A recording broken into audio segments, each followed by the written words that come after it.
안녕하세요. 물리 김연아입니다. 우리 리뷰 테스트 2회 1번 문제 보시면은, 자, 이제 요 등속도 운동과 등가속도 운동이 섞여 있는 요 이제 분석하는 건데, 문제 이제 조건을 보니까 이제 그 이동한 변이가 구간별로 나와 있고, 특히 이제 요 조건을 활용을 잘해야 될 것 같아요.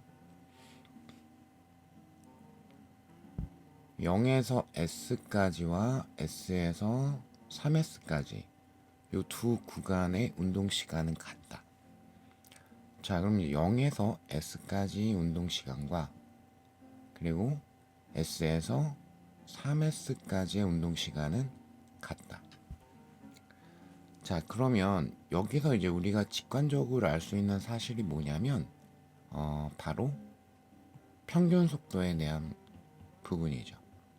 0에서 S는 이제 등속도 운동을 했기 때문에 어차피 평균 속도가 그냥 V인 거고, 그럼 이제 S를 통과하는 순간의 속도가 V, 3S 통과하는 순간 속도를 V 프라임이라고 두게 되면, 자, 이 등가속도 운동을 하는 구간의 평균 속도 같은 경우에는 V의 2배가 돼야 돼요. 왜냐하면 운동 시간이 똑같은데 여기는 S만큼 움직였고 여기는 ES만큼 움직였거든요. 그러면 등속도로 간주할 수 있는 평균 속도가 2배가 크다라고 볼 수가 있겠죠. 직관적으로. 자, 따라서 요 V와 V 프라임 더한 게 나누기 2한 거, 요게 2V가 돼야 되니까, 따라서 V 프라임, 즉 3S를 통과하는 순간의 속도는 얼마? 3V가 돼야 되겠죠. 그리고 이제 나머지 구간 3S에서 4S까지는 다시 등속도 운동을 했죠. 즉 3V 속도로 운동을 했습니다. 자, 그럼 요것들을 가지고 기억법. X는 ES 위치에서의 속력이 얼마냐 라는 거. 그럼 등가속도 구간의 정중앙을 통과하고 있을 때 해당이 될 거고요. 자, 그러면 이제 우리가 써먹을 수 있는 게 등가속도 직선운동 식정리, 변이에 대한 거 이용해서 문제 풀 수도 있고요. 또한 요 가속도와 변이 같이 들어가 있는 거, 시간이 없는 거 선택할 수 있고요. 물론 항상 0순위는 평균 속도죠. 자, 이제 이 세 개 중에서 어떤 걸 선택을 해도 답은 나오는데, 이제 조금 더 짧게 구할 수 있는 게 뭐냐, 요거를 얘기를 해봐야 되는 거거든요. 자, 그러면 0에서가 아니구나, S에서 ES까지 그때하고 지금 내가 이제 문제 자료들을 살펴보니까 요 3S 통과할 때 속력은 또 3V라는 거, 요런 걸 알고 있거든요. 그러면 지금 여기다 이제 다시 그려보면은 S, 3S, 정가운데 ES, 여기가 V, 3V. 그러면 요 아이를 선택을 하게 되면은 식 2번으로 비교적 간단하게 ES의 속력을 구할 수 있을 것 같아요. 그럼 먼저 나와 있는 게 V, 3V니까 한번 써보면 2 곱하기 가속도 변이 ES만큼 그게 3V의 제곱, 즉 9V 제곱 마이너스 V의 제곱 해서 가속도가 나옵니다. 그러면 4분의 8이니까 2 곱하기 S분의 V제곱 이렇게 되죠. 자, 그럼 이제 요 S에서 ES 한 번 더 써버리면 되죠. EAS가 그럼 나 요 ES에서의 속력 구하고 싶고요. 근데 얘가 S분의 2V 제곱에 해당이 되니까 그러면 좌변이 4V 제곱이 돼야 되거든요. 그러면 이 아이가 5V 제곱이 되니까 따라서 루트 시정값 루트 5V가 ES를 통과할 때의 속력이 되죠. 자, 그래서 기억은 맞는 걸로 고를 수가 있고요. 그 다음 니은번 가속도 운동을 하는 구간에서 가속도의 크기는 이미 구했죠.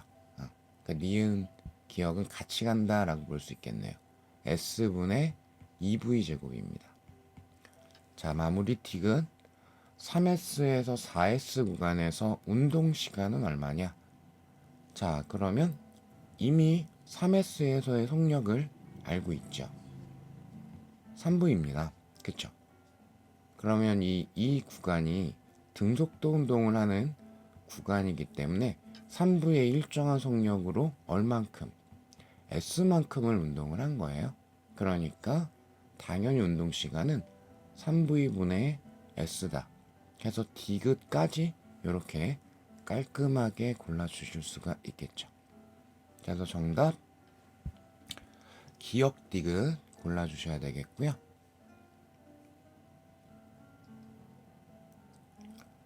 자, 2번 문제. 2번 문제도 이제 조금 유사한 문제인데 증가속도 직선운동 한다라고 대놓고 나와 있고, 자, P를 속력 V로 통과를 해서 Q를 지나서 마지막 R을 OV로 이동을 하고 있죠. 자, 근데 P에서 Q까지 걸린 시간과 P에서 Q까지 걸린 시간과 Q에서 R까지 걸린 시간은 동일하다. 이거 또 특이한 조건이기 때문에 요걸 또 어떻게 활용을 할 것인가. 자, 그리고 이제 QR 구간의 길이는 S다. 자, 그럼 이제 질문은 P에서 Q까지 이동하는 데 걸린 시간을 V와 S를 이용을 해서 표현을 해주세요 라는 거거든요. 그러면 지금 이 P에서 Q까지 이동하는 데 걸린 시간과, 그쵸? Q에서 R까지 이동하는데 걸린 시간은 같잖아요. 자, 그럼 일단은 나 뭘 할 수 있냐? 구간 스타트하는 속도가 V, 구간 끝나는 속도가 5V니까 요 P에서 R까지 이동하는데 평균 속도 바로 나오거든요. 2분의 6V니까 3V가 되겠죠. 그래서 요거 써먹을 수 있겠고요. 그쵸? 그럼 여기가 3V다. 즉 P에서 R까지 평균 속도가 3V다. 그럼 평균 속도의 의미, 첫 번째 등속도 운동을 했다라고 간주할 수 있는 속도, 두 번째 구간의 정가운데 시간에서의 순간속도. 그러면 하필 여기 T만큼 운동했고 여기도 T만큼 운동했거든요. 그러면 0에서부터 2T까지 운동하는 동안의 평균 속도가 3V니까 T만큼에서의 바로 순간 속도가 3V가 되는 거죠. 즉 Q에서의 속력이 3V가 되는 겁니다. 자, 따라서 마무리. 그러면 요 QR 시간이 어차피 PQ 시간하고 똑같기 때문에 그럼 QR 시간을 이제 계산할 수가 있죠. 그러면 PR 평균 속도가 2분의 8V니까 4V죠. 따라서 운동하는 데 걸린 시간은 4V 속력으로 S만큼. 그게 이제 PQ랑 시간이 똑같기 때문에 1번을 깔끔하게 골라주실 수가 있겠네요.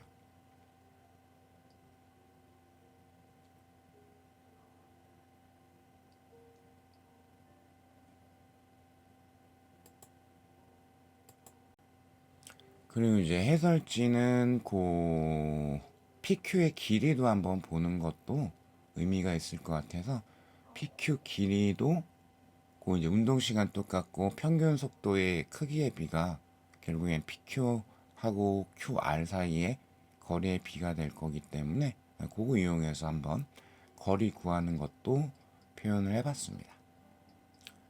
자, 그러면 3번으로 넘어가시면은 자, 일단은 A하고 B 하나는 자유낙하고 하나 연직 상방으로 올려버린 건데 요거 이제 중력장 운동 약간 이제 복습력 정도 그 정도의 이제 수준이라고 보면 될 것 같고 A는 H1을 낙하하는데 마지막 속력이 이제 3V0 이렇게 됐고 B는 2V0로 쐈고 H2만큼이 최고점 높이다 이렇게 나와 있죠.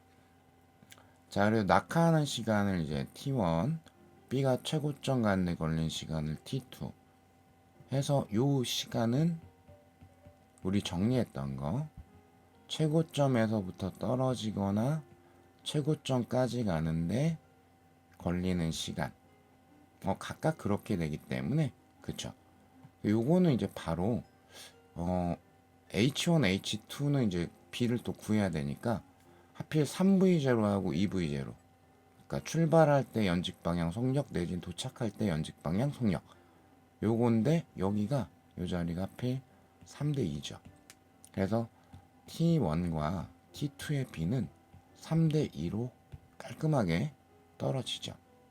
자, 그럼 이제 H1하고 H2인데 이건 뭐 역학적 에너지 보존 나중에 거기 정리한 결과로 생각을 해도 되고 아니면 요 두 개의 식이 같다라는 걸로 정리를 해도 되고 뭐 내지는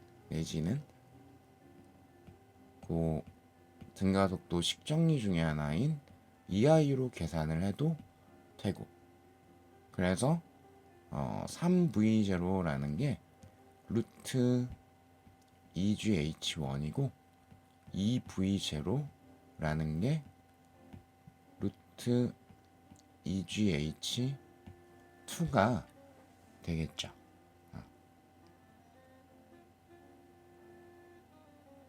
이해되실까요?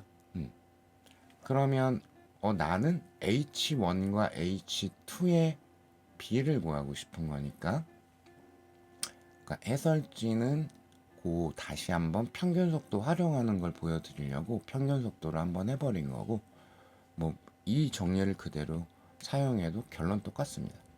그러면 H1과 H2의 B가 9대 4가 나오죠.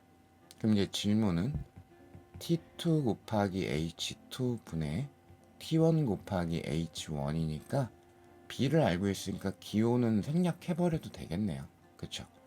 그러면 T2 2 곱하기 4 분의 T1 3 곱하기 9 이렇게 해버리면 되겠죠. 자, 따라서 숫자가 좀 이쁘진 않지만 8분의 27 이렇게 우리가 정답을 골라주실 수가 있겠습니다.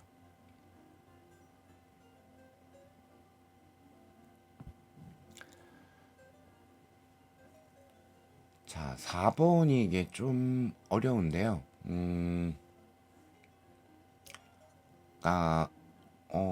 뭐랄까 노가다식으로 해도 답이 나올 수는 있는데 그 시간이 좀 상당히 걸릴 거기 때문에 얘는 어떤 문제의 특징을 적극적으로 활용하는 걸로 해설을 꾸며봤어요. 자, 일단 질문은 R분의 H를 수치로 구해라 라는 거예요. 그럼 뭐 일단 중력장 운동이기 때문에 기본 중에 기본 수평 방향은 등속도 운동을 하고요. 연직 방향은 등가속도 직선 운동을 하죠. 자, 그러면 우선은 출발할 때 속력을 그냥 V라고 할게요. 그러면 이제 요 각도가 있기 때문에 각도를 활용을 해야 되니까 요 출발할 때 X방향 속도는 V 코사인 60도가 될 거고요. Y방향은 V 사인 60도가 되겠죠. 자, 그런데 X방향 계속 등속도 운동을 하기 때문에 요 H 높이만큼 갔을 때 그때 X방향 속도는 여전히 V 코사인 60도입니다. 그쵸? 그리고 이제 Y방향 속도가 있겠죠. 그럼 뭐 역학적 에너지 보존 쓸 수도 있고 뭐 기타 등등의 방법이 있을 수도 있는데, 자, 어쨌거나 R이라는 거는 수평 방향의 이동 거리니까 등속도 운동한다 해서 V 코사인 60도 곱하기 어떤 운동 시간 이렇게 될 거고요. H 같은 경우는 등가속도 직선 운동이었으니까 평균 속도 살려서 표현을 하게 되면 2분의 요 구간 시작할 때 V 사인 60도 더하기 제가 표기한 걸로는 VY, 그쵸? 곱하기 운동 시간 요렇게 되겠죠. 그러면 어떤 게 살짝 있냐면은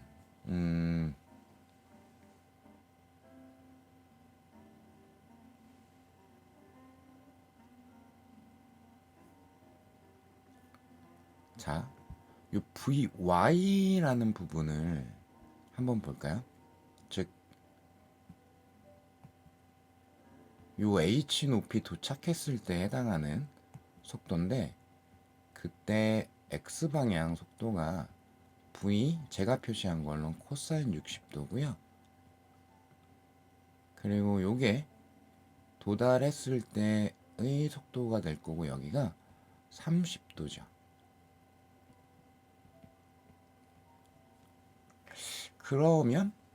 그러면 VY를 V를 이용을 해가지고 표현을 해줄 수가 있을 것도 같은데요. 그쵸? 그러면 어떻게 하면 되냐? 얘를 그냥 통칭해서 VX라고 해볼게요. 그럼 VY는 요 VX하고의 관계에서는 서로 탄젠트의 관계에 있죠. 즉 탄젠트 30도가 VX분의 VY이기 때문에 VY는 VX 탄젠트 30도다 라고 표현할 수가 있죠. 자, 그러면 일단 그냥 한번 넣어볼까요? 즉 H라는 게 2분의 V 사인 60도 더하기 VX 탄젠트 30도가 되는데, 나 이제 막 너무 대입하지 않고 해설지에 있는 것처럼 이거 어차피 R분의 H라는 B를 구하고 싶으니까 어디에 꽂힌 거냐면, 이거를 좀 약간 공통 기호로 다 나눠질 수 있게 만들 수는 없을까? 라는 거에 꽂힌 거예요. 그 R분의 H를 때리면 어쨌든 시간에 대한 건 지워져요. 같은 시간이니까. 그러면 요 V를 이용을 해서 전체적으로 좀 구성을 하면 뭔가 깔끔하게 떨어질 것 같은데 에서 착안을 한 거예요. 즉, 이 V 코사인 60도를 좀 전에 제가 VX라고 놨잖아요. 근데 잘 생각해 보니까 이 V 사인 60도 동일하게 VX 곱하기 탄젠트 60도예요. 그쵸? 얘는 그냥 Vx인 거고. 그쵸? 그럼 한번 보실래요? 이런 게 가능하겠네요. R은 공통기호를 만들기 위해서 Vx 곱하기 T. 그럼 H는 자 2분의 그러면 출발할 때 Y방향 속력 Vx로 표현하게 되면 Vx 탄젠트 60도. 도착할 때 Y방향 속력 Vx 탄젠트 30도 곱하기 T. 이래 버리면 R분의 H를 해버리게 되면 T도 지워지고요. 그리고 Vx도 모두 지워집니다. 그럼 숫자만 남게 되는 거죠. 그쵸? 따라서 R분의 H라는 게 그럼 이제 요것만 쭉 남아있는 거기 때문에 2분의 1 탄젠트 60도 더하기 탄젠트 30도 이렇게 돼버리죠. 그러니까 이거는 약간 방법적인 거예요. 그러니까 약간 스킬이 좀 많이 들어가 있죠. 그러니까 막 이렇게 대입하는 식으로 기호들을 소구하다 보면은 결국엔 나옵니다. 근데 저는 요 나누기이기 때문에 어떤 같은 기호로 표현을 하는 거에 꽂혀버린 거죠. 그럼 좀 단순해지지 않을까. 그러니까 매우 독특한 풀이 방식이고 굉장히 제한적으로 사용될 수밖에 없기는 해요. 자, 그래서 탄젠트 60도 같은 경우가 얼마지? 루트 3인가요? 그쵸. 그럼 요게 루트 3이고 탄젠트 30도 같은 경우가 루트 3분의 1이니까 그럼 2분의 1 곱하기 루트 3으로 묶어버리게 되면은 3 플러스 1 이렇게 되겠죠. 그래서 루트 3분의 2다 라고 답을 고르실 수가 있겠죠. 자, 그래서 요건 좀 상당한 스킬로 그냥 해설지를 만들고 당연히 앞에서 얘기한 것처럼 막 그 대입하는 식 어차피 각도가 다 나와 있기 때문에 그 중력장 운동에 대한 식들을 정리한 거를 대입하는 식으로 해도 답은 나오기는 해요. 근데 굉장히 좀 오래 걸릴 여지가 있다. 자, 마지막 문제 이제 마찰력에 대한 건데 수직 벽면에 대해 가지고 마찰이 있었나 봐요. 그래서 어떤 힘으로 눌렀더니 요게 안 미끄러지는 상황 등을 표현을 하고 있습니다. 자, 만약에 이제 벽과 물체 사이에 만약에 마찰이 없었잖아요. 그럼 200N으로 눌렀던 뭐 이게 얼마인지 모르겠는데 겁나 많이 이런 겁나 큰 힘으로 눌러도 그러면은 연직 방향으로는 중력만 있죠. 마찰이 없어. 그래서 엄청 세게 눌려도 그냥 아래로 미끄러집니다. 아닐 것 같은 건 그냥 기분이 그런 거지 이론적으로 들어가게 되면 그러니까 우리는 이걸 살짝만 눌러도 안 미끄러지는 거를 평소에 경험을 해봤기 때문에 세게 누르면 안 미끄러지지 않을까? 라는 건 그냥 감으로 때린 거지 이론적으로 분석을 들어가게 되면 마찰이 없게 되면 무조건 그냥 아래로 미끄러질 수밖에 없어요. 왜냐하면 연직 방향에 대해서 알짜임이 아래로 분명히 있기 때문에. 그쵸? 그리고 이제 여기는 마찰이 있는 상황 얘기한 거고 특히 벽과 물체 사이에 정지 마찰 계수가 0.6이라고 했으니까 어쨌든 미끄러졌던 미끄러지지 않았던 미끄러지려는 방향은 중력 100N 때문에 아래쪽이고요. 마찰력은 미끄러지려는 방향과 반대 연직 윗방향이 되겠죠. 자, 그럼 200N이 가했을 때 기업번 미끄러지지 않니? 라고 물어봤어요.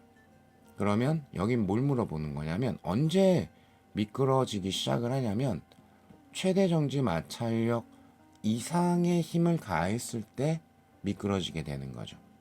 그럼 최대 정지 마찰력 계산 좀 해줄까요? 라는 얘기가 되는 거예요. 그럼 정지 마찰 계수가 0.6이라고 했기 때문에 0.6 곱하기 수직항력. 수직항력은 의심의 여지 없이 200N이 돼야 됩니다. 왜 그럴까요? 지금 요 X방향, 수평 방향으로는 누군가가 누르는 힘 200이 있죠. 그럼 눌려졌기 때문에 벽을 눌렀을 거고요. 그럼 벽에 작용하는 힘이고, 그럼 벽이 물체를 밀어버리는 수직항력이 있을 건데요. 그쵸? 그러면 지금 연직이란다. 수평 방향으로는 전혀 미동의 움직임도 없기 때문에 R자임이 0이 돼야 되고, 수직항력의 크기에 따라서 200N이 돼야 되겠죠. 그래서 여기가 200이 됩니다. 그럼 이거 얼마입니까? 120N이죠. 120N 분명히 100N보다는 큰 힘이에요. 그러면 아래로 미끄러뜨리는 힘이 현재 중력이고 그게 100인데 최대 정지 마찰력이 120이기 때문에 얘는 못 미끄러진 거예요. 아, 그래서 미끄러지지 않았다. 자, 그 다음에 니은번 물체에 작용하는 마찰력의 크기는 100N이냐? 기억에서 구한 건 최대 정지 마찰력이고요. 그쵸? 최대 정지 마찰력도 정지 마찰력이긴 한데 현재 최대 정지 마찰력이 작용하고 있는 건 아니고 기억은 지금 뭐 한 거냐? 아, 현재 미끄러뜨리려는 힘이 최대 정지 마찰력보다 큰지 작은지 등을 따져본 것 뿐이에요. 현재 미끄러지지 않고 있기 때문에 마찰력의 종류는 정지 마찰력이고 이 크기는 미끄러뜨리려는 힘, 저는 일단 그냥 외력이라고 할게요. 외력과 크기는 같습니다. 그 미끄러뜨리려는 힘이 100N이기 때문에 정지 마찰력의 크기는 100N 맞죠. 자, 마무리 디귿번. 물체가 벽에서 미끄러지지 않을 수 있는 누르는 힘의 최소 크기는 역시 어떤 한계에 대한 걸 질문을 했기 때문에 최대 정지 마찰력 얘기하는 거고요. 근데 최대 정지 마찰력 120 나와야 되잖아요. 그쵸? 그러면 120이 나오면 안 되지. 뭐라는 거야? 최대 정지 마찰력 죄송합니다. 0.6 곱하기 수직항력이 되는 거잖아요. 그쵸? 그럼 한계치에 해당하는 게 뭐냐? 요 최대 정지 마찰력과 미끄러뜨리려는 힘이 순간적으로 같아지는 그 한계치를 얘기를 하는 거죠. 따라서 수직항력이 얼마? 6분의 1000 이렇게 될 거니까 3분의 500. 즉 3분의 500N으로 누를 때가 한계의 값이 되는 거예요. 그쵸? 그거보다 작은 힘이 작용하게 되면 바로 미끄러지게 되는 거죠. 자, 따라서 디귿도 정답으로 기억, 니은, 디귿 골라주시면 되겠네요. 네, 수고하셨습니다.